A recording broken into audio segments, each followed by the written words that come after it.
সাইদ ভাইয়ের মা, মুগ্ধ ভাইয়ের মা, রায়হান ভাইয়ের মা, ইয়ামিন ভাইয়ের মা, তোমরা বড়ই ভাগ্যবতী, আনলে ধরাই দিনের জ্যোতি।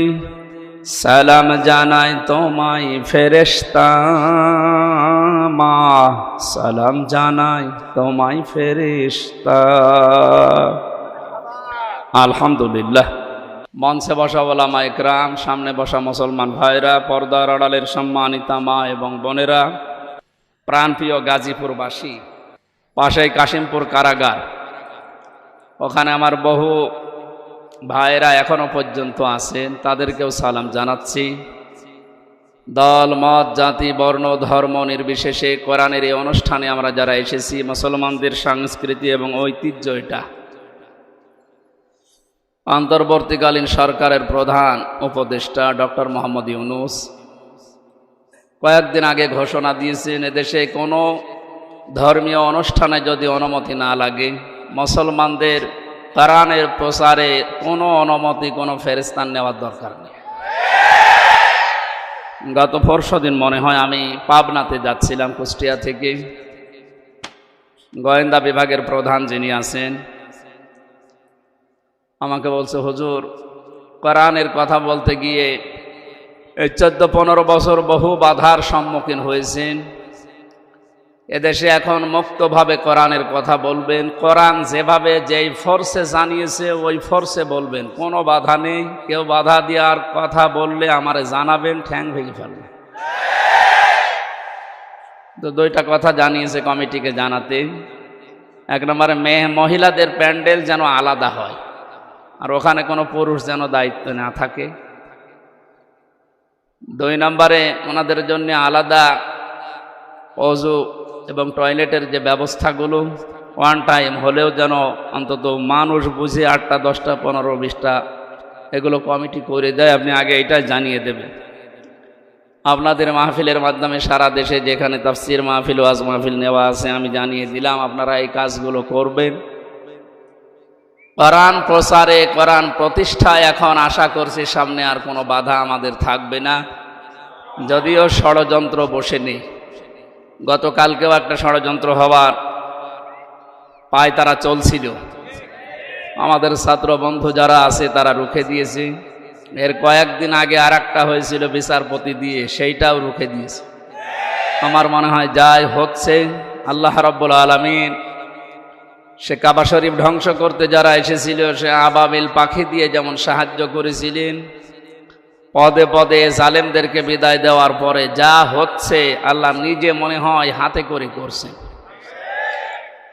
ইদা জা নাসরুল্লাহি ওয়াল ফাত, হে নবী, যখন সাহায্য আসবে আল্লাহর, আপনি তখন বিজয় দেখতে পাবেন। আল্লাহর এই সাহায্য ছাড়া আমাদের এই বিজয়, আমার যেটা মনে হয়, সম্ভব না। বিজয়ের ঘোষণা দেওয়ার পরে আল্লাহর আয়াত ছিল, আরাআইতান নাসা ইয়াদখুলুনা ফি দীনিল্লাহি আফওয়াজা। সাহায্য আসবে, আপনি বিজয় দেখতে পাবেন। শুধু এতটুকুই না, বিজয় যখন আসবে আপনাদের, আপনি দলে দলে পালে পালে ইসলামে মানুষ প্রবেশ করছে, এই দৃশ্য দেখতে পাবেন। আমার তো মনে হচ্ছে যে দৃশ্য আরম্ভ হয়েছে এই 18-20 দিনে। আর কোরআনে কারিম প্রতিষ্ঠার জন্য যারা একামতে দিনের দায়িত্ব পালন করছে বা করবে সামনে, অগ্রণী ভূমিকা যারা পালন করছে ময়দানে, এনাদের যে অ্যাক্টিভিটিস বা ইখলাস, যে শ্রম তারা দিয়ে যাচ্ছে মানবতার জন্য, বিশেষ করে জামাত ইসলামী বাংলাদেশের শ্রদ্ধাভাজন আমির ডক্টর শফিকুর রহমানের এ বৃদ্ধ যুবক না, এই বয়সে যে শ্রম দিচ্ছে। আমরা যে সময় কোরআনের কথা বলার জন্য, শোনার জন্য বসছি, এই সময়ে বাংলাদেশে আমাদের প্রতিবেশী নামে কলঙ্ক যারা, তাদের আগ্রাসনের কারণে প্রায় 12-13টা জেলা এখন পানির নিচে। উনি যেভাবে কাজ চালিয়ে যাচ্ছে, প্রতিদিন প্রতিনিয়ত নতুন নতুন বিষয়, এ বাংলাদেশ তার কাছ থেকে আমার মনে হয় কিছু শিখতেছে। এই অবস্থায় ঐক্যের ডাক দিয়ে ৭৫টার উপরে শুধু ইসলাম নিয়ে যারা দল করে, রাজনীতি করে এই দেশে, তাদেরকে সব এক জায়গায় করার চেষ্টায় আছে এবং সফলও হচ্ছে। এই কঠিন মুহূর্তে এখনো পর্যন্ত যদি ছোটখাটো বিষয়গুলো আমাদের ভেতর থেকে অহংকার, হিংসা, তাকাব্বুরি এবং মনের ভেতরে যে কালিমাগুলো আছে দূর করতে না পারি, আবার কোন জালেম এসে যদি চেপে বসে ও পাথর সরানো কিন্তু কিয়ামত হয়ে যাবে। একটা উদাহরণ পড়ছিলাম, একটা হোস্টেলে ১০০ জন ছাত্র থাকে। প্রতিদিন তাদেরকে নাস্তায় সিঙ্গাড়া দেওয়া হয়। সিঙ্গাড়া নাম শোনেননি? ২০ জন এসে নালিশ দিয়েছে হোস্টেল সুপার যিনি আছে তার কাছে যে আমরা এই সিঙ্গাড়া আর খাবো না, আমরা অন্য কিছু চাই নাস্তায়। উনি চিন্তা করলেন একবারে তো হুট করে বন্ধ করা যায় না। সবাইকে ডাক দিয়ে বললেন, যে যা খেতে চাও কাগজে লিখে দাও। একবারেই ২০ জন হাত তুলেছে যে আমরা সিঙ্গাড়া খাবো না। সিঙ্গাড়া খাবো না বলে যারা আদেশ দিচ্ছে বা আহ্বান জানাচ্ছে, এদের সংখ্যা মাত্র ২০ জন। কয়জন এখনো বাকি আছে বলেন? এর ভেতরে হয়তো ১৬ জন লিখে দিয়েছে যে আমরা রোল চাই, ১৫ জন লিখে দিয়েছে হয়তো যে পাউরুটি কলা চাই। এভাবে দেখতে দেখতে শেষ পর্যন্ত দেখা গেল যে ২০-এর উপরে আর পার হচ্ছে না। ২০-এর বাইরে যারা ছিল তারা কি সংখ্যায় কম না বেশি? কত বেশি বলেন তো? ৪ ভাগ। কত বেশি? এরপরেও কারোরটা পাশ হয়নি, হয়েছে কারটা? ওই ২০ জনেরটা। এই জন্য আমাদের অবস্থান সামনে কিন্তু এরকম আসতেছে। আমরা নিজেদের ভেতরে কাদা ছড়াছড়ি করে ভুল বুঝে এতদিন যা করেছি ওটা আমরা একা করেছি তা না, আমাদেরকে করানো হয়েছে। আমি গোয়েন্দা বিভাগদের কাছ থেকে বহু তথ্য পেয়েছি এই ৩ বছর জেলে থাকার কারণে। ওখানে তো সব রাজা, মহারাজা, মহারথী ওখানে আছে। ওনারা জানিয়েছে যে ইসলামকে এ দেশে যেন দাঁড় করাতে না পারে, সেই জন্যেই ছোটখাটো বিষয় নিয়ে মানুষের ভেতরে মতভেদ তৈরি করার জন্য জেনারেল মানুষগুলো যা করে করুক, হুজুর ছাড়া, টুপিওয়ালা ছাড়া এরা যেন এক জায়গায় হতে না পারে। যদিও সংখ্যায় এরা একেবারে কম না। কম নাকি? আমার মনে হয় এদেশে আমরা যারা শুধু টুপি মাথায় দেয় আর কারো লাগার কথা না, শুধু টুপিওয়ালা মানুষগুলো যদি এক হয়ে যায় আর ওদের ষড়যন্ত্র যদি কাছে না লাগে। দায়িত্বে যিনি ছিলেন এতদিন ৪১ সাল টার্গেট দিয়েছিলেন, অতদিন লাগবে না, ৪১ ঘন্টায় দেশে ইসলাম দাঁড় হয়ে যাবে ইনশাআল্লাহ। দিন যেভাবে যাচ্ছে এবং বিভিন্ন জেনারেল মানুষগুলো, এমনকি আজকে ৩ জন হিন্দুকে দেখলাম, তারা ডাক্তার শফিকুর রহমানের হাতে হাত দিয়ে ইসলামী আন্দোলন করবে, জামাত ইসলামী বাংলাদেশে ওরা অলরেডি যোগ দিয়েছে। মূর্খ মানুষ না তারা, প্রত্যেকেই শিক্ষিত, সবগুলো বিশ্ববিদ্যালয় থেকে অনার্স মাস্টার্স করা। তারা বুঝতেছে যে এই জামানা যা শুরু হয়েছে, ১৫ বছর যা দেখলাম, মানবতার ফেরিওয়ালা বিভিন্ন মানুষের নামে আমরা শুধু শুনেছি, বাস্তবে তাদেরকে দেখি নাই। যেটা এখন দেখতে পাচ্ছি ডাক্তার শফিকুর রহমানের ভেতরে। এই যে পাশেই কারাগার, আমি ছিলাম এখানে ৩টা বছর। ডাক্তার শফিকুর রহমান সাহেব ৪ তলায় ছিলেন, আমরা ছিলাম, উনি 2 তলায় ছিলেন, আমরা ছিলাম 4 তলায়। ডক্টর সাথে 4 দিন ছিলাম। যে ব্যবহার আমি পেয়েছিলাম, ওনার যে আচরণ, ওনার যে আমল বা ওনার যে অবস্থান, ওনার ইমানের আমলের, আমরা হাজারো আলেম ছিলাই, ওই পর্যায়ে আমরা এই জেনারেল মানুষের কাছে হেরে গেছি। ওনার এক একটা সেজদায় কেটে যেত ৪৫ মিনিটে 1 ঘন্টা করি, আর 1 ঘন্টায় আমাদের 10 রাকাত নামাজ হয়ে যায়। আমার যতটুকু বিশ্বাস আমার মনের, আমার ইমানের, এই অ্যাক্টিভিটিস এবং ইখলাসের কারণে আল্লাহ রাব্বুল আলামিন দলে দলে পালে পালে মানুষদেরকে ইসলামী আজ প্রবেশ করাচ্ছে। এটা যেন অব্যাহত থাকে। 5 তারিখের আগ পর্যন্ত মাত্র 20 ভাগ মানুষ চাইতো যে দেশে ইসলাম কায়েম হোক। এই 18-19 দিনের ব্যবধানে এখন প্রায় 35 ভাগের উপরে মানুষ অলরেডি চাচ্ছে যে দেশে ইসলাম দিয়ে, কোরআন দিয়ে দেশটা চলে। আমরা তো দেখলাম এই 53 বছর, যদিও আমরা 33 বছর, আমার মুরব্বী যে বসে আছে, এই সমস্ত মানুষগুলো তো দেখেছে যে বাবা চালিয়েছে যে কেমন লাগে না, দেখে নাই? স্বামীও চালিয়েছিল, মানুষ দেখেছে। চাচা চালিয়েছে, জোর করে হোক আর যেভাবে হোক, তাও মানুষ দেখেছে। বউ চালাইলো, দেখলাম, অন্তত আমি দেখেছি। ভাবিও চালিয়েছিল, দেখেছিলাম। এখন শুধু দেখতে বাকি আছে যে এ কোরআন দিয়ে দেশ চললে কেমন দেখা যায়। এটা দিয়ে চালান, এ কারাগার লাগবে না। কারাগার লাগবে কোন কারণে? এটা দিয়ে চললে অপরাধ হলে যে সঙ্গে সঙ্গে বিচার হয়ে যাবে, অপরাধ শেষ। এখানে বছরের পরে বছর মানুষকে কারণে অকারণে আপনি আটকিয়ে বেকার কষ্ট দেবেন কোন কারণে? আমি যে সিঙ্গাড়ার উদাহরণ দিলাম, 100 জনের মাত্র 20 জন চায়, 80 জন মানুষ থাকার পরেও তাদেরটা পাস হয়নি। এই কারণেই এ বাংলাদেশের মুসলমানগুলো আজ আমরা যদি এক হতে পারতাম, এ 3 বছরে যে নির্যাতন, জুলুম, অত্যাচার শিকার আমরা হলাম, বিশেষ করে আলেমেরা, 76 জন আলেম আমরা এক জায়গায় ছিলাম, হেফাজত ইসলাম বাংলাদেশ সহ, চরমনায়ের কিছু মুরিদ ভাই সহ আমরা। একজন হিন্দু ছিলেন জেলার, এ লোকটা আমার সামনে একটা মুসলমানকে, দাড়িওয়ালা মানুষকে, একটু মনে হয় কমান্ড মানে নাই, এই জন্যে লোক দিয়ে যেভাবে পিটিয়েছে,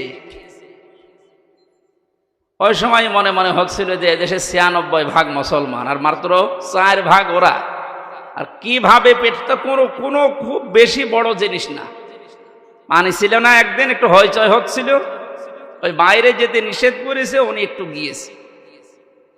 প্রত্যেকটা এরিয়া তো ভাগ ভাগ করা আছে, একটু বের হয়েছিল রাস্তায়, যেভাবে মারধর করলো, নিচতলায় নিয়ে আটক করে, আবার এই যে ডান্ডা বেড়ি দিয়ে, মানে সহ্যের বাইরে। এই অবস্থা তৈরি হয়েছিল শুধু আমাদের এই মতানৈক্যের কারণে। আল্লাহ রাব্বুল আলামিন ওই দৃশ্য যেন আর কোনোদিন আমাদের দেশে সামনে নিয়ে না আসে। আমরা যেন দেখতে পাই যে আল্লাহর এই কালাম দিয়ে আমাদের এই 56,000 বর্গ মাইল চলছে। আশপাশে যারা শত্রুতা করার, ষড়যন্ত্র করার দুঃসাহস দেখাচ্ছিল, ডক্টর মোহাম্মদ ইউনূসের এক ধমকে অনেকেই থেমে গেছে, কিন্তু তারা গোপনে চালাচ্ছে। তাদের তো পেছনে ভয় আছে 7 সিস্টার, যদি একবার ভেঙে যায়। ওরা যেমন বাংলাদেশ পাকিস্তান থেকে ভাগ করেছিল, এখন পাকিস্তান আর বাংলাদেশ মিলে ভারতকে টুকরা টুকরা করে ছাড়বে। শুরু হয়ে গেছে। আমাদের যেমন ছাত্ররা বিষয় এনে দিয়েছে, পাকিস্তানও মনে হয় কয়েকদিন পরে চলে আসবে ইনশাল্লাহ। এরপরেই দেখবেন ভারতও শুরু হয়ে গেছে।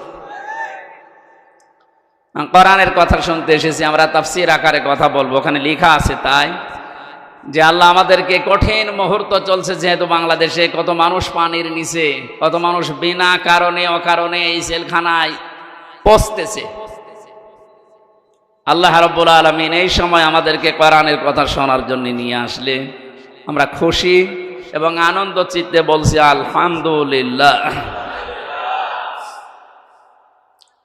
আল্লাহ পাক বলেন, তাহা মা আনজালনা আলাইকাল কুরআনা লিতাশকা।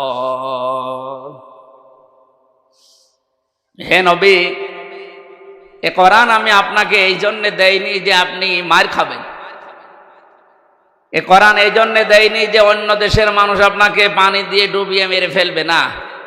লিতাশকর ব্যাখ্যায় আধুনিকভাবে যদি বলা যায়, দুঃখ কষ্ট সহ্য করার জন্যে, হুমকি ধমকি খাওয়ার জন্য কোরআন আমি দেইনি। কোরআন দিয়েছি আপনি সবার উপরে থাকবেন। নবীজিকে যতগুলো নাম দিয়ে আল্লাহ ডাক দিয়েছিলেন, তার ভেতরে 2 নম্বরের নাম হচ্ছে তহা। ওনাকে আল্লাহ ডাক দিয়েছেন প্রথমে ইয়াসিন বলে। কি বলে বলেন তো? বলেন। তাফসিরে কাবীরে আল্লাহ পাক মুফাসসির যারা ইয়াসিন শব্দের তাফসীর করতে গিয়ে তারা দিয়েছেন ইয়া মানে হে, সিন মানে সাজ্জেদ। সাজ্জেদের ব্যাখ্যা করতে গিয়ে আল্লামা ফখরউদ্দীন রাজি রহমাতুল্লাহ আলাইহি উনি 5টা বিষয় সামনে নিয়ে এসেছেন। মুফাসসির বলেন সিন মানে আল্লাহ বুঝিয়েছেন সাজ্জিদুল আলামিন, সিন মানে সাজ্জিদুল বাশার, সিন মানে সাজ্জিদুল কাউনাইন, সিন মানে সাজ্জিদুল আম্বিয়া, সিন মানে সাজ্জিদুল মুরসালিন। প্রতিটি শব্দের ব্যাখ্যা করতে গিয়ে আমরা দেখেছি, মুফাসসিরের কথা বলছি, উনি জানিয়েছেন সাজ্জিদুল আলামিন মানে শুধুমাত্র বাংলাদেশ না, শুধুমাত্র এই পৃথিবী না, এই 228টা রাষ্ট্র নিয়ে দুনিয়া গঠিত এখন।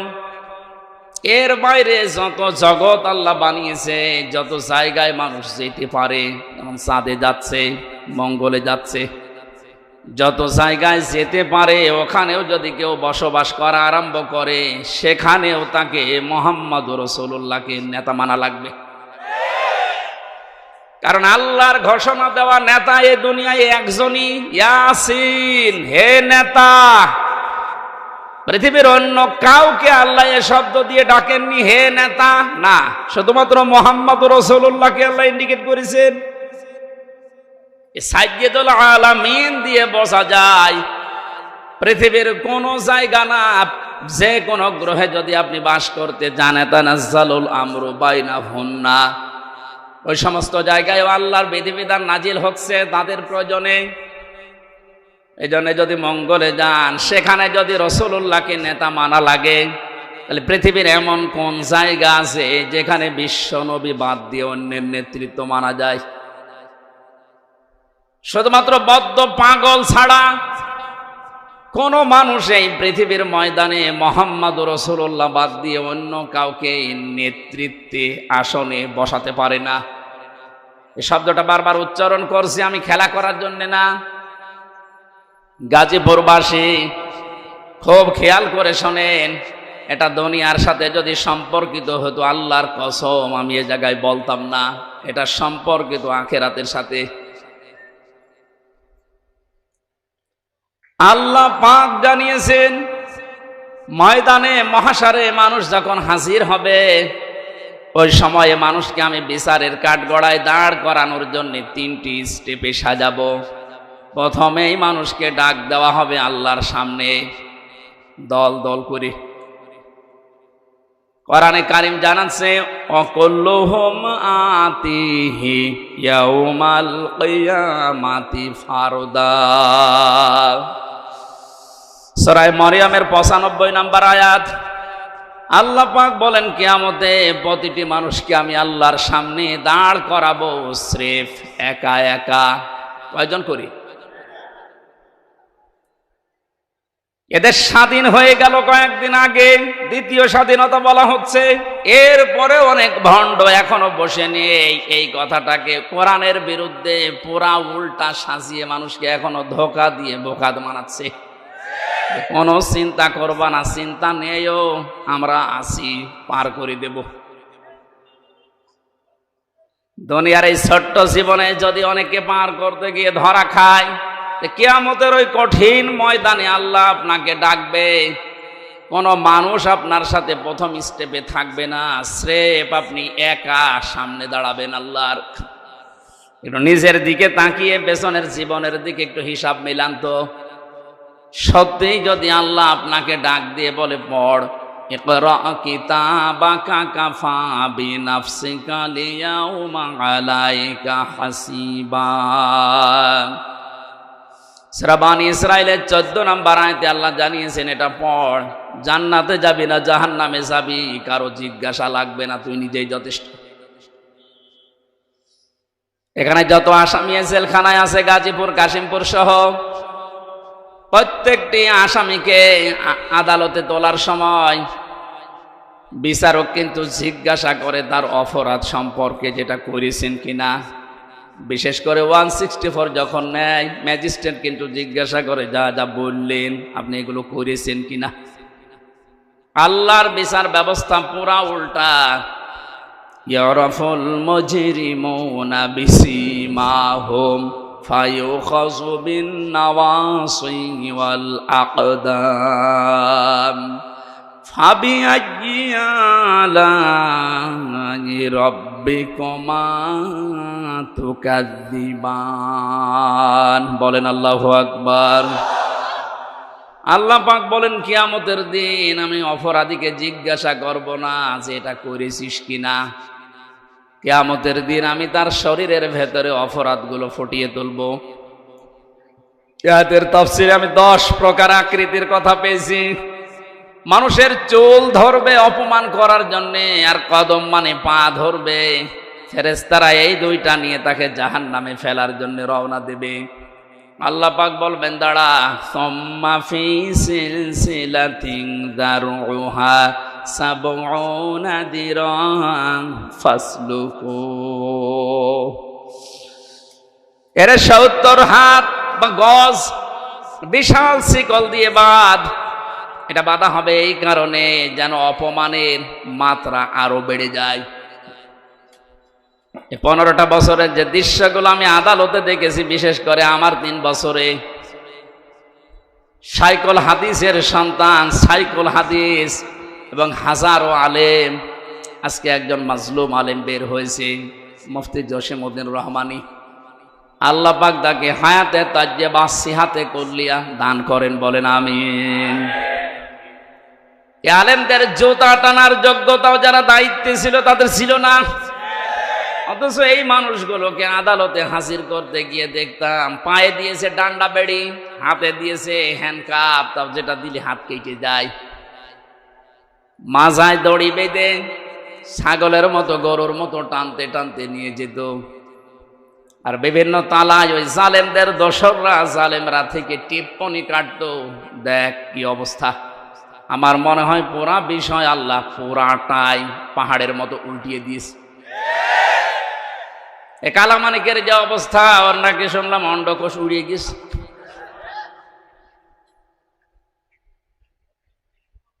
এ শয়তানটা বিশ্ব নন্দিত মুফাসসিরে কোরআন শহীদ আল্লামা দেলাওয়ার হোসেন সাইদি রহমতুল্লাহ আলাইহি, তাকে ফাঁসি দেওয়ার জন্য যে গর্ববোধ করেছিল যে আমি তাকে ফাঁসি দিয়েছি।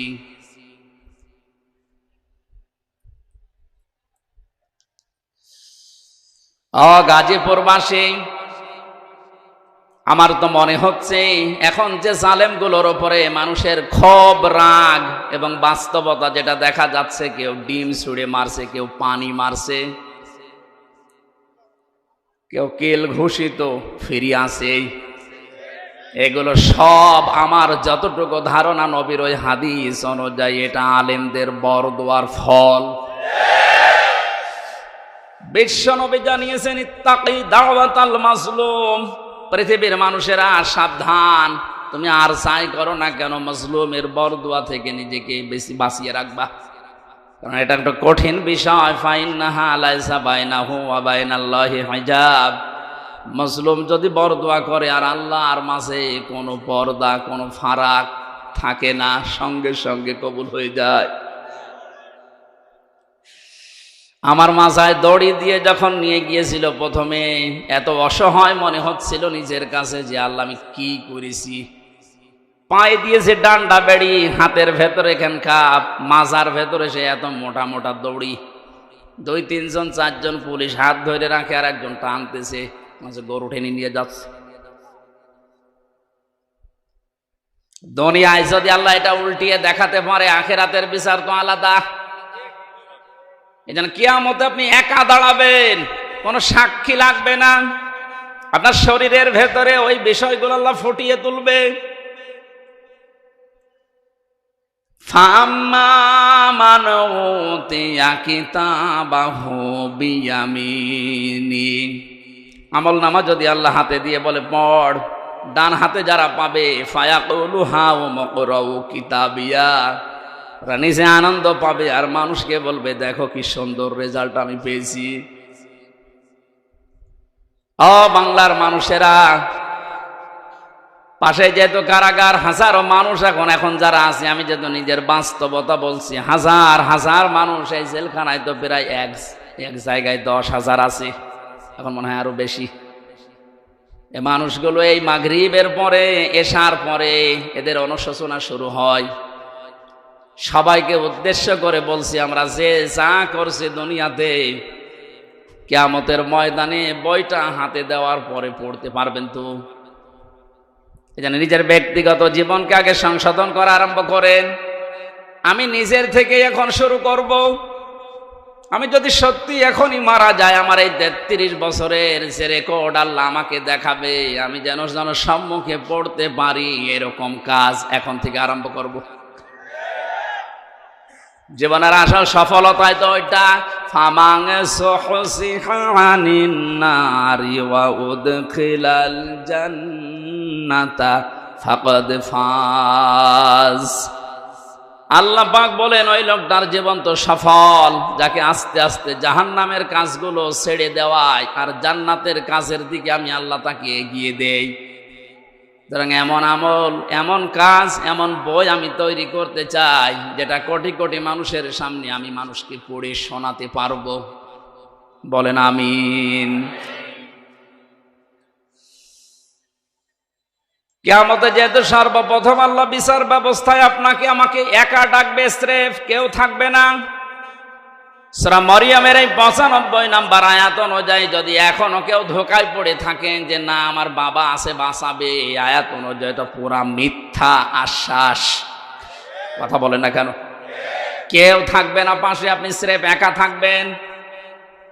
বিচারের দ্বিতীয় স্টেপে আল্লাহ এবার ডাকবেন, ইয়াউমা নাদউ কুল্লা উনাসিম বিইমামিহিম। সূরা বানী ইসরাঈল 82 নম্বর আয়াতের 72 নম্বর আয়াতের প্রথম অংশে আছে। আল্লাহ বলেন, কিয়ামতে এবার আর তোকে একা না, তোকে ডাক দেব আমার দরবারে তোর নেতার সাথে। কার সাথে? এটা যদি কেউ রাজনীতি মনে করেন, আপনার কপালে আগুন লাগবে। আল্লাহ পাক বলেন, কিয়ামতে আমি তোকে তোর নেতার সাথে ডাক দেব। ও গাজীপুরবাসী, নিজের মনকে প্রশ্ন করেন তো, আপনি যে নেতার আদর্শ মেনে চলেন, ওকে যেহেতু আল্লাহ আগে ডাকবে, এরপরে পেছনে আপনাকে, আপনার কি মনে হয় এখন আপনি যার পেছনে এখনো পর্যন্ত আছেন, ওই লোকটা যদি সামনে থাকে আল্লাহ কি মাফ করবে বলে মনে হয়? আপনি এখনই যদি বলেন না, আপনি তো ধরা খাবেন। ও বলছে ঠিক, ও ধরা খাবে, তাও ঠিক। ধরা যেন খাওয়া না লাগে, এই কারণেই তো রাইফি সাহেব আয়োজন দিয়েছে, কোরআন দিয়ে শোনানোর জন্যই লিখেছে তাফসীরুল কোরআন মাহফিল। আমি তো কোরআন দিয়েই বলছি, একটা কথাও বাইরের বলেছি। সুতরাং আহ্বান জানাচ্ছি, আমি বড় দরদ নিয়ে, মায়া নিয়ে, আমি দেখতে পাচ্ছি কোরআন আর হাদিসের চোখ লাগিয়ে যে আপনি ধরা খাবেন। এখনো পর্যন্ত অনেক জালেম, জালেমের দোসর এখনো স্ট্যাটাস দিয়ে যাচ্ছে। আমার মনে হয় যার মনের ভেতরে বিন্দু পরিমাণ একটু বিবেক, একটু অনুশোচনা কাজ করে, তার সামনে যদি শুধু আয়না ঘরটা ভেসে আসে, কোনোদিনও জালেমের পক্ষে স্ট্যাটাস দেওয়ার কথা না। মর্মান্তিক বিষয়, আপনি একটু ভাবেন শুধু। আমি মাঠের নিচে ছিলাম, কি অসহায় মনে হয় নিজেকে, তাও তো আমার একটু বড় জায়গা ছিলাম, কিন্তু ব্যারিস্টার আমান আজমি ভাই সহ যারা ছিলেন ওদের কবরের মতো জায়গায় রেখে দিত। এই জুলুমের সাথে যারা জড়িত, এখনো যদি বিশ্বাস না হয়, যারা দায়িত্বে আছে তাদেরকে বলবো, এই আয়না ঘরটা টুরিস্ট স্পেস হিসাবে রেখে দেন, মানুষ যেন, তামাম দুনিয়ার মানুষ বোঝে যে এই পৃথিবীতে একজন জালেম ছিল। এটা জুলুমের একেবারে সর্বোচ্চ পর্যায়। এটা বেঁচে থাকা মানুষও জানে না। আপনি যদি মেরে ফেলে সংবাদ দিয়ে দিতেন যে অমুককে মেরে ফেলেছি, তাহলে তার বউটা অন্য জায়গায় বিয়ে করতে পারত, তার ছেলে মেয়ে বসতো যে বাপ মারা গেছে। কি অবস্থা বলেন তো ব্যারিস্টার আরমানের, তার স্ত্রীকে আপনি কি জবাব দেবেন কিয়ামতে? আয়না ঘরের সাথে যারা জড়িত ছিলেন, যদি ব্যারিস্টার আরমানের বউ আপনাকে মাফ না করে, কোরআন হাতে নিয়ে বলছে আপনি চির জাহান্নামী, কেউ পারবে না আপনাকে বাঁচাতে। হ্যাঁ, আল্লাহ বলেন আল্লাহ পারবে না, কারণ আল্লাহ পাক ছেড়ে দিয়েছে ব্যারিস্টার আরমানের বড় উপরে। এটা হক্কুল ইবাদের ভেতরে 8টা বছর স্বামী থেকে আপনি তাকে আলাদা করে রেখেছেন, ও জানতোই না যে দুনিয়ায় আছে।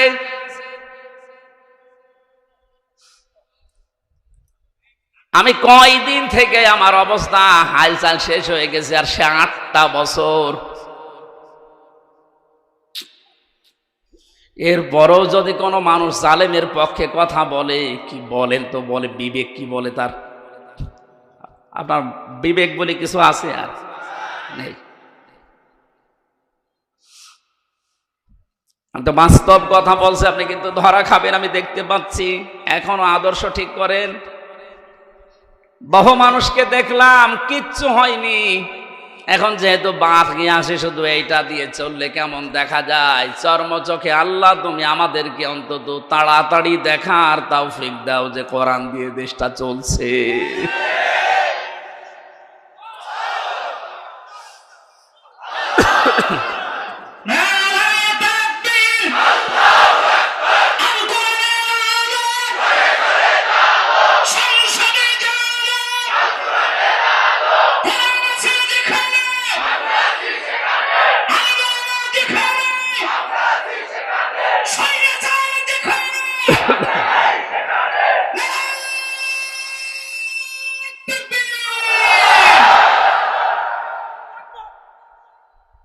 অন্য কোনো দিকে না নিয়ে বিবেকের দিকে নিয়ে যান, আমি আপনাকে বাঁচাতে চাই।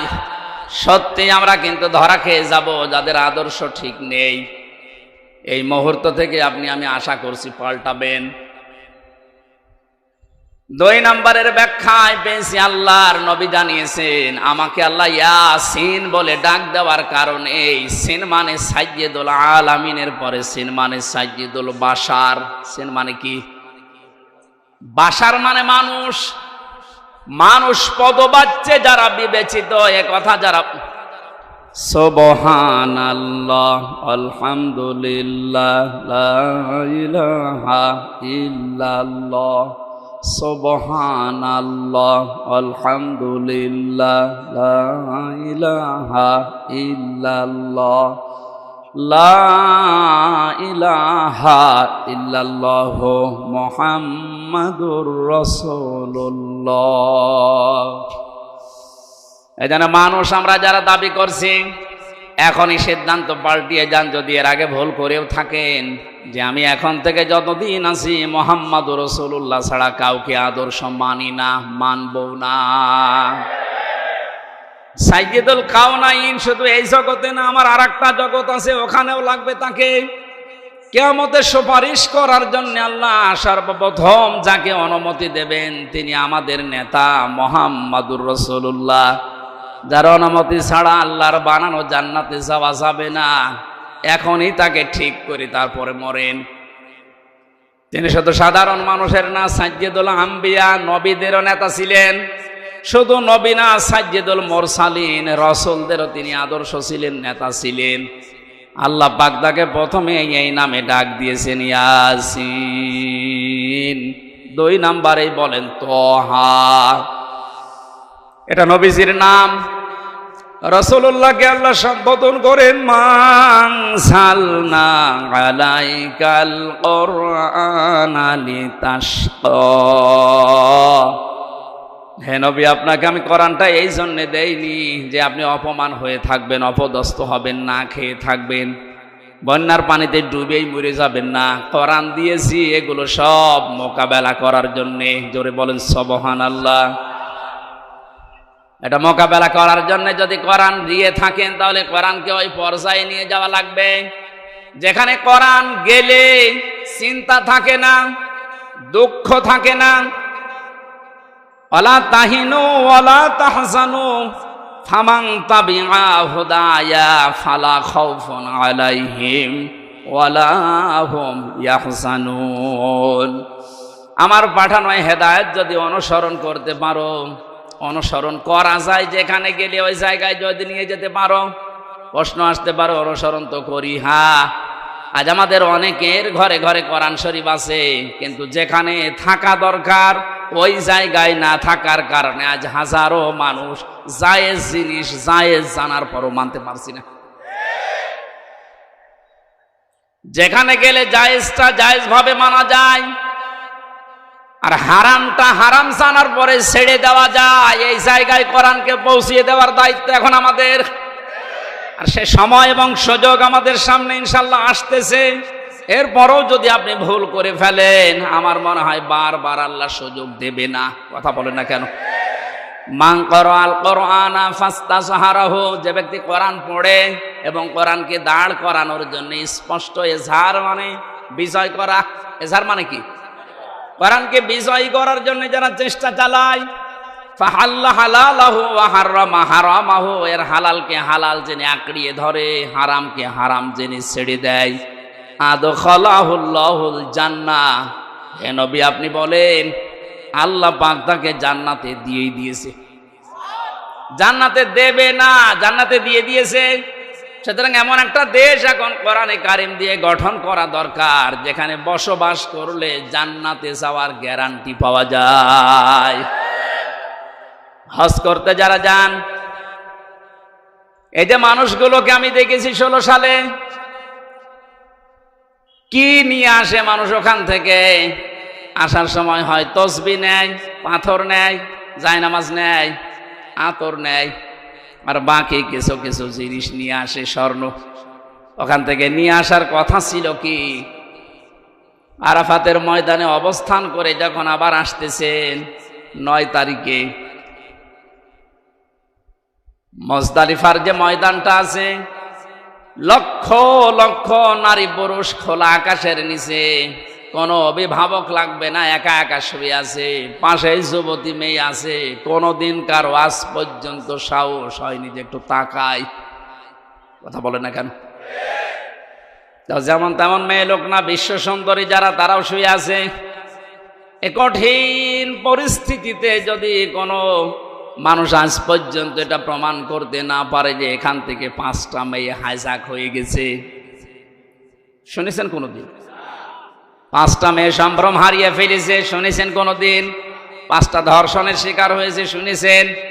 আপনি এটা নিয়ে আসতে পারেন না।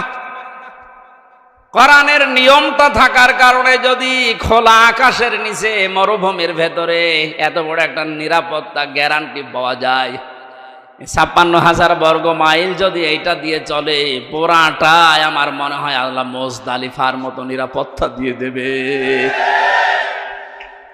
এজন্য আমাদের আসল কাজ হবে এখন এইটাকে উপরে তোলার চেষ্টা চালাচ্ছে যারা, আল্লাহ তাদের এই চেষ্টার ভেতরে যেন ইখলাস আরো বাড়িয়ে দেন, তাদের শরীর স্বাস্থ্য আল্লাহ যেন সুস্থ রাখেন।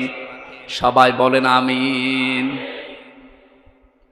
দরুদ পড়ছি, সালাম পাঠাচ্ছি আমাদের নবী মুহাম্মদুর রাসূলুল্লাহর উপরে, যিনি আর্থ মানবতার মুক্তির জন্য দুনিয়াতে এসেছিলেন। এখন তার আদর্শটা দিক বিদিক ছোটাছুটি করছে মানুষ, এই কারণে আমরা এখনো পর্যন্ত অসহায় হয়ে আছি দুনিয়ার ময়দানে। আল্লাহ যে উদ্দেশ্য নিয়ে তাকে পাঠিয়েছিলেন, তাকে যদি আমরা ওইভাবে গ্রহণ করতে পারি, এখনো আমরা নেতৃত্বের জায়গায় যেতে পারবো ইনশাআল্লাহ। আল্লাহ যেন ওটা দেখার তৌফিক আমাদের দেন, বলেন আমিন। আজকের আমার আলোচনার বিষয় হচ্ছে ঈমান আনার কিছু শর্ত আছে। এখানে আর একটা আলোচনা আছে সামনে, ওখানে ঈমান নষ্ট হয়ে যায় কি করলে, ওই বিষয়গুলো আমি কোরআন আর হাদিস দিয়ে তুলে ধরব। আজকের আলোচনার বিষয় ঈমান আনলেই না, আমরা যেহেতু ঈমান পাইনি, আমরা ঈমান এনেছি, এ কথাটা ঠিক হয়নি। আমরা ঈমান পেয়েছি না ঈমান এনেছি? হ্যাঁ, এটা ক্লাস চলছে, জবাব দেন তো ছাত্রের মতো। আমরা এখানে যারা আছি ঈমান কি এনেছি না ঈমান পেয়েছি? পেয়েছি। বাপ দাদা পূর্বপুরুষ মুসলমান ছিল, এসেছি ওই ঘরে, এই জন্য আমিও মুসলমান, আমারও ঈমান ওই পর্যায়ে। তো সাহাবায়ে কেরাম ঈমান পেয়েছিলেন না ঈমান এনেছিলেন? কোরআনে কারিমে আল্লাহ যে বারবার ডাক দিয়েছেন, ঈমান পেয়েছো যারা না ঈমান এনেছো যারা। ইন্নাল্লাযীনা আমানু, নিশ্চয় যারা ঈমান পায়, কি যারা ঈমান আনে। তাহলে ঈমান আনার বিষয়, ঈমান যদি কেউ আনতে চায়, বিশ্ব নবীকে আল্লাহ জানিয়েছেন, হে নবী তারা যেন আপনার কাছে আসে যারা ঈমান আনবে বলে 6টা বিষয় তাদেরকে জানাবেন, যে এই 6টা হচ্ছে ঈমান আনার শর্ত।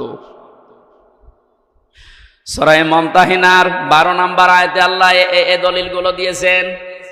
বিশ্ব নবীর কাছে যে মেয়েরা আসতো বায়াত নেওয়ার জন্যে, নবীজি জানিয়েছিলেন পর্দার আড়ালে বসো, তোমাদেরকে আমি বায়াত দিতে রাজি আছি, কিন্তু 6টা বিষয় ওয়াদা করে যাও যে জীবনে কোনোদিন করবা না। আর যারা দায়িত্বে আছেন, উপদেষ্টা মণ্ডলীতে যারা আছেন, কয়েকজন মাত্র হিন্দু, বাকি সবই যেহেতু মুসলিম। আর ধর্ম উপদেষ্টায় যিনি আছেন তিনি বিশিষ্ট একজন আলেম, ডক্টর আফামা খালিদ সাহেব সহ যারা মুসলমান আছেন, তাদের এই মুহূর্তে ইমানের দাবি হবে এই দেশে কোরআনে কারিমের এই যে নিয়ম নীতি, সূরা মুমতাহিনার 12 নম্বর আয়াতে আল্লাহ যেভাবে বলেছেন যে ঈমান আনতে হলে এই 6টা বিষয় মানতে হবে। আমার মনে হয় ওনারা 3 মাস টার্গেট নিয়েছেন। 3 মাসের ভেতরে এই 6টা যদি প্রতিষ্ঠা করা যায়, যেখানে বাংলাদেশ যাওয়ার কথা চলে যাবে। এই 19-20 দিনের অবস্থার পরিবর্তন দেখছেন না? এর আগেও তো বন্যা হয়েছিল, তারপরও তো এখনো পর্যন্ত একটা নিয়ম নীতিও আমরা কোরআন থেকে পাইনি, শুধু চলার চেষ্টায় আছে। ওই সময়ের বন্যায় ব্যক্তিগতভাবে কিছু মানুষ কিছু করত, আর যারা দায়িত্বে ছিল তারা লোক দেখানোর জন্য কিছু করেছিল। কিন্তু এই 20-22 দিনের, বিশেষ করে এই 7-8 দিনের বন্যায় যা দেখতে পাচ্ছি, একটা ফকির ভিক্ষা করে 300 টাকা পায়, সেখান থেকে 20 টাকা বন্যার্তদের জন্য দিয়ে দিচ্ছে। সুতরাং দেশের মানুষের মন আছে, যেভাবে মন তৈরি হচ্ছে, এই 6টা যে এখানে আল্লাহ আলোচনা দিলেন, এটা এখন সামনে নিয়ে আসা লাগবে। বায়াত শব্দটা আল্লাহ এখানে দিয়েছেন, কোরআনে কারীম জানাচ্ছে ইয়া আইয়ুহান নাবিয়্যু ইযা জাআকাল মুমিনাতু ইউবাইয়ুনাকা। হে নবী, মুমিন নারীরা যখন আপনার কাছে আসবে, যারা ঈমান আনতে চায় যে আমি মুসলমান হব, আমি ঈমানদার হব, আপনার কাছে যারা বায়াত নিতে চায়, আপনি তাদেরকে 6টা বিষয় পরিষ্কার করবেন যে তোমরা মানবা কিনা বলো। যদি এই 6টা বিষয় তারা গ্যারান্টি দিতে পারে, তারা আমি আল্লাহকে গফুর আর রহিম হিসাবে পাবে। বলেন আল্লাহু আকবার। দেখেন তো, আমরা যারা ঈমানদার বলে দাবি করেছিলাম, এখনো করছি, সামনে করবেন, এই 6টা বিষয় আমরা মানতে পারি কিনা।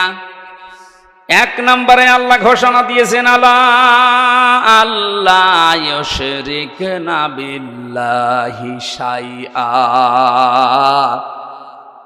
হে নবী, তাদেরকে জানান তোমরা দুনিয়ার যাই করো না কেন, শিরিক করবা না আল্লাহর সাথে, অংশীদার স্থাপন করাবা না, তার সাথে পার্টনারশিপ করা যাবে না। এই কথাটা যেহেতু পৃথিবীর যত জাতি আছে মুসলমান বাদ দিয়ে সবার বিরুদ্ধে যায়, এই জন্য আয়াতের ব্যাখ্যা করলে দুনিয়ায় মুসলমান বাদ দিয়ে যত জাতির লোকেরা আছে তারা আমাকে শত্রু মনে করে।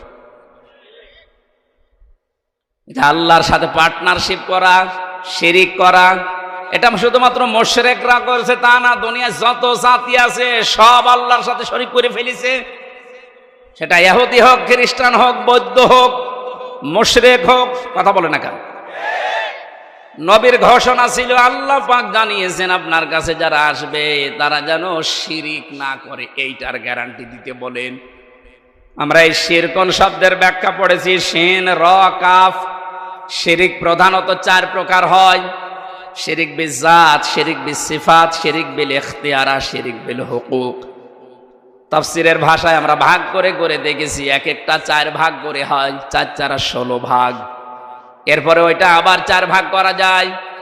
শেষ পর্যন্ত আমি মিলিয়ে দেখেছি ফি জিলালিল কোরআনে 120 প্রকার শিরিক এই পৃথিবীতে মানুষেরা আল্লাহর সাথে করতে পারে। পয়েন্ট আকারে বলতে গেলে দেরি হয়ে যাবে, আমি কয়েকটা পয়েন্ট শুধু মনে করাচ্ছি। আল্লাহ যেটা পারে ওইটা অন্য কেউ পারে, এই বিশ্বাস করার নাম শিরিক। আল্লাহকে যে সম্মান দেওয়া হয়, ওই সম্মান অন্য কাউকে যদি কেউ দেয় ওইটা শিরিক। কথা বলেন না কেন? এ জাতিকে অনেকেই সূক্ষ্ম ষড়যন্ত্রের মাধ্যমে বিভিন্ন জায়গায় শিরিকের আমদানি করে জাতিকে মুশরিক বানানোর জন্য উঠে পড়ে লেগেছিল। গুরুত্বপূর্ণ ভূমিকা যারা পালন করেছে বিভিন্ন দাদাদের কথা শোনার মাধ্যমে, তার ভেতরে শিক্ষা ব্যবস্থায় যে 2 জন ছিল পরপর, এই 2টা কোথায় পৌঁছিয়েছে শিক্ষাকে? কোটি কোটি টাকা খরচ করে একজন মানুষকে বিভিন্ন মোড়ে মোড়ে দাঁড় করিয়েছে। কি সম্মান তার দিলেন আপনি? একটা দিনও যেতে পারেনি। 1:30টার সময় পালিয়েছে, বিকাল হতে হতে সারা দেশের সব দাঁড়ানো মানুষগুলো শুয়ে পড়েছে। এমনকি আমার কুষ্টিয়ার যে দৃশ্য দেখলাম, যেটা এখন শহীদ চত্বর হয়েছে, ওটা মুজিব চত্বর ছিল। ওইটা ভেঙে এত শক্ত, ছাতা ভাঙাও যায় না। বহু কষ্ট করে 3 ঘন্টা চেষ্টা করে করে মাটির সাথে মিশিয়ে দিল। কি পেলেন আপনি?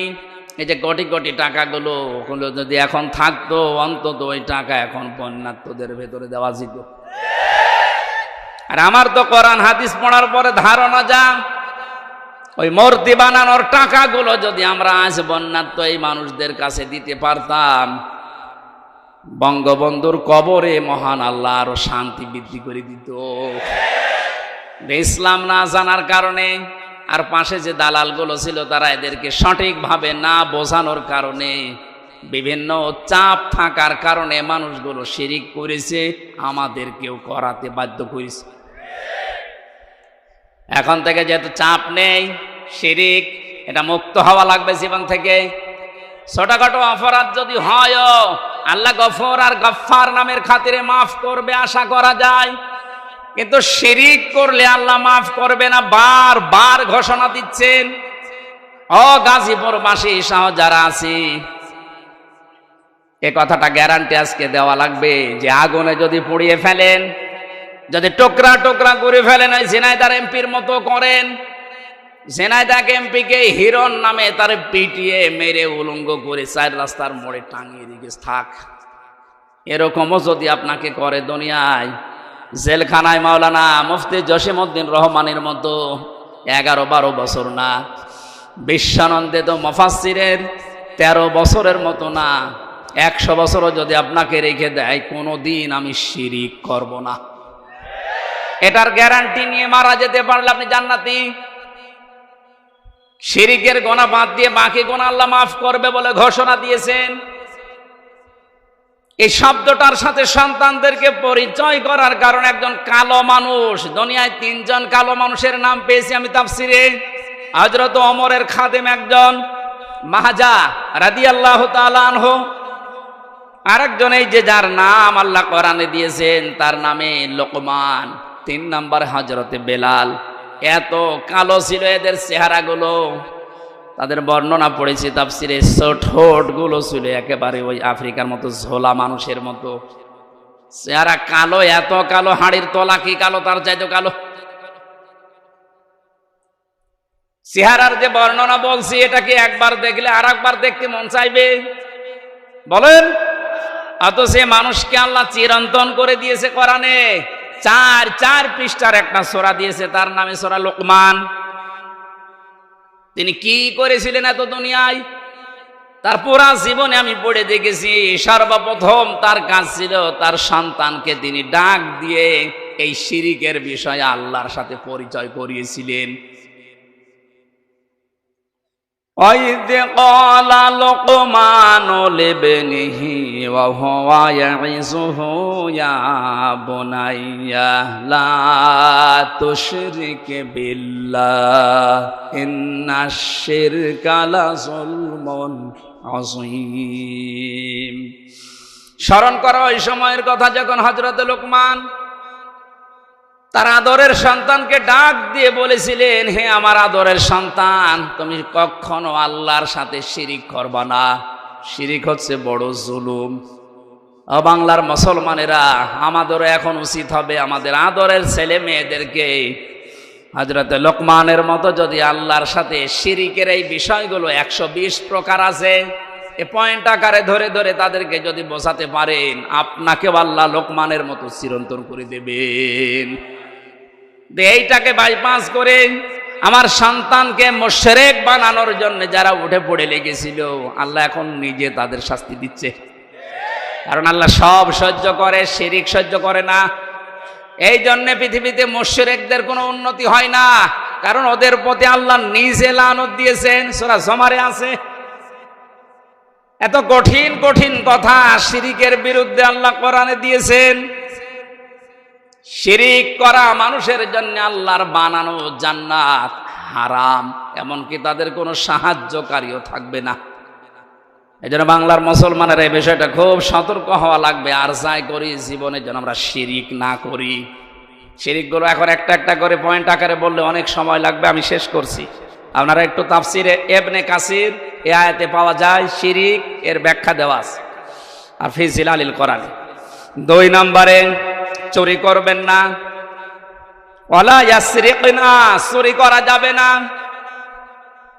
এখন যারা দায়িত্বে আছে, সামনে যারা আসবে, এটা একটা কঠোর হওয়া লাগবে যে চুরি এই শব্দটা যেন এদেশে না থাকে। দেশ এমনি দাঁড়িয়ে যাবে। বরং যারা চুরি করেছে, চুরি করে বাইরে যারা টাকা পাঠিয়েছে, ওই টাকাগুলো যে কোনো ভাবে এদেশে নিয়ে আসা লাগবে। যদি দিতে না চায়, তাদের যা আছে এই দেশে স্থাবর অস্থাবর, এমনকি তাদের স্ত্রী সন্তান হলেও এই দেশের খেদমতে লাগানো লাগবে। কারণ ওই চুরি করা টাকা দিয়ে এতদিন বাহাদুরি করেছিলেন, এবার বোঝেন ঠেলা। রাষ্ট্রীয় নিয়ম নীতি ছাড়া যেহেতু সম্ভব না, এই আইনটা যেন পাশ না হয়, এই জন্য বহু মুশরিক এই দেশে চেষ্টা চালিয়েছিল, এমনকি আয়াতকে তারা বর্বর আইন বলে ঘোষণা দিয়েছে। এখন যারা সামনে যাবে তারা যেন এটা একটু মেনে নেওয়ার চেষ্টা চালান। ওয়ালা ইয়াসিবেনা। আজ বাস্তবতা পুরো ভিন্ন দেখছি। এত ভালো মানুষ মনে করতাম যাদের, তারা অন্যের বউ নিয়ে রাত কাটিয়েছে। আরে দরবেশ, এত বড় দাড়ি, আর অন্যের বউ জোর করে তালাক দিয়ে নিজের কাছে নিয়ে এসেছে। বলেন সুবহানাল্লাহ। দরবেশের যদি এই হয়, বাকি যেগুলো নমো, এদের চরিত্র কোথায় গিয়ে পৌঁছিয়েছে? আর এরা আলেমদের বিরুদ্ধে ধর্ষণ মামলা দেয়।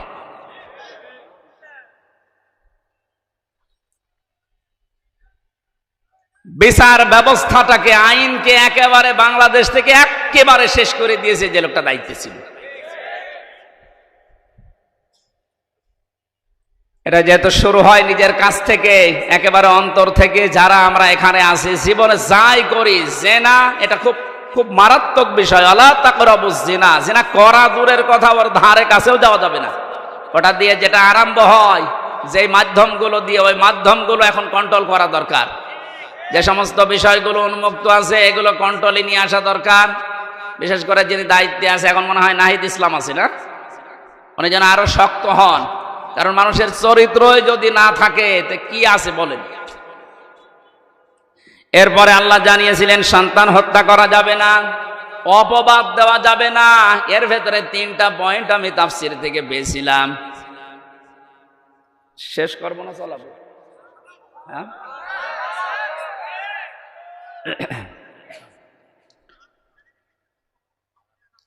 ভালো ভালো কোনো কাজ যদি যারা দায়িত্বে আছে তারা আঞ্জাম দিতে চায়, তাদের এই ভালো কাজে কোনোদিন অবাধ্যতা প্রকাশ করা যাবে না। এই 6টা গ্যারান্টি আপনি আপনার এই যারা আসতেছে এদের কাছে নেন। তারপরে বলেন যে তোমাদের ঈমান তোমরা এনেছো। আল্লাহ আমি সহ যারা এখানে আছি, এ বিষয়গুলো সামনে নিয়ে এসে কাজ করার তৌফিক দাও, আমিন।